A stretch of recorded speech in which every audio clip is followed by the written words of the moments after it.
Welcome to this explainer. Today, we're diving straight into the rapid, honestly mind-boggling collapse of a corporate titan. It's a fascinating story that proves why absolute success can actually be a company's greatest threat. For a whole decade, this company was the indestructible heartbeat of the mobile world.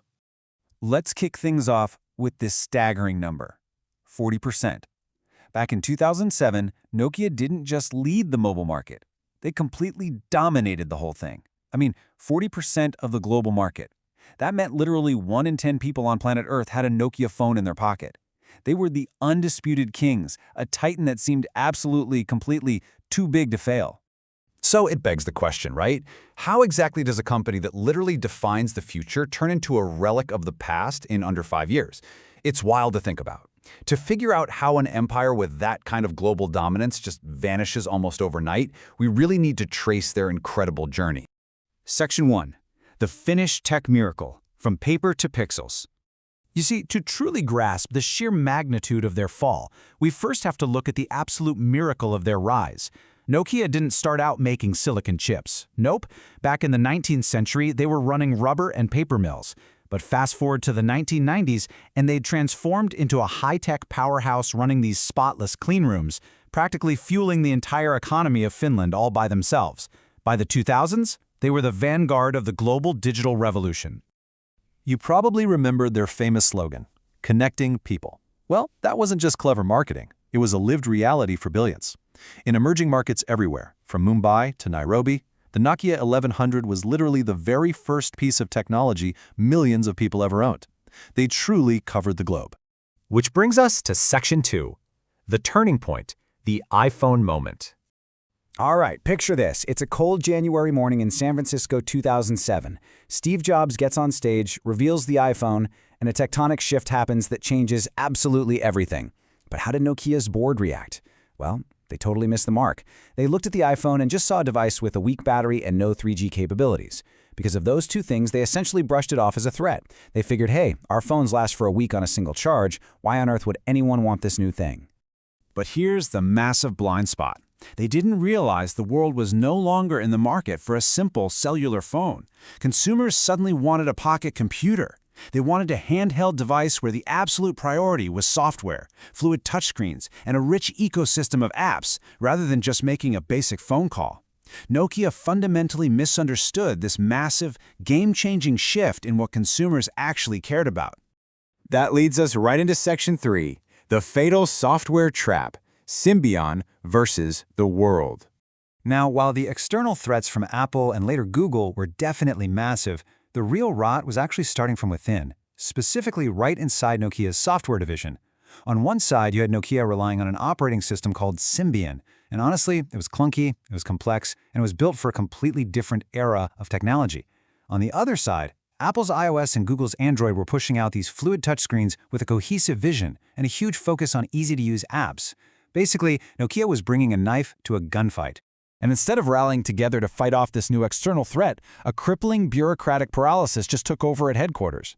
You had internal factions literally at war with one another. Teams of brilliant engineers were actually competing against each other rather than working together to beat Apple. So they were drowning in their own internal friction while the rest of the world was innovating at lightning speed. Section 4. The Burning Platform, a Desperate Gamble. So, by 2011, the internal panic reaches an absolute boiling point. This leads to a frantic move by their new CEO, Stephen Elop. He sends out this chilling memo to his employees, writing, "We are standing on a burning oil rig, and we are being outrun." Wow. It perfectly captured the terrifying, high-stakes reality the company suddenly found themselves in. They were literally on fire, and jumping into the freezing water felt like the only option left on the table. To survive this burning rig, Elop takes a massive, high-stakes gamble with 3 very drastic steps. First, ditch the old, clunky Symbian operating system entirely. Second, abandon their promising in-house project called Migo. And third, partner exclusively with Microsoft's Windows Phone. In one fell swoop, he essentially chained Nokia's entire fate to Microsoft.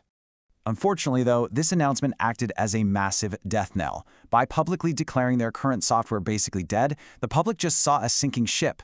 Customers immediately jumped overboard. After all, why on earth would you buy a Nokia phone today if the company just told you the software inside is obsolete? Makes sense, right?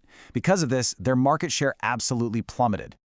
Which brings us to Section 5, the final act, the Microsoft acquisition. This is where the once unstoppable titan finally fully collapses. In 2013, the inevitable happens. Nokia's entire handset business is sold to Microsoft for just $7.2 billion.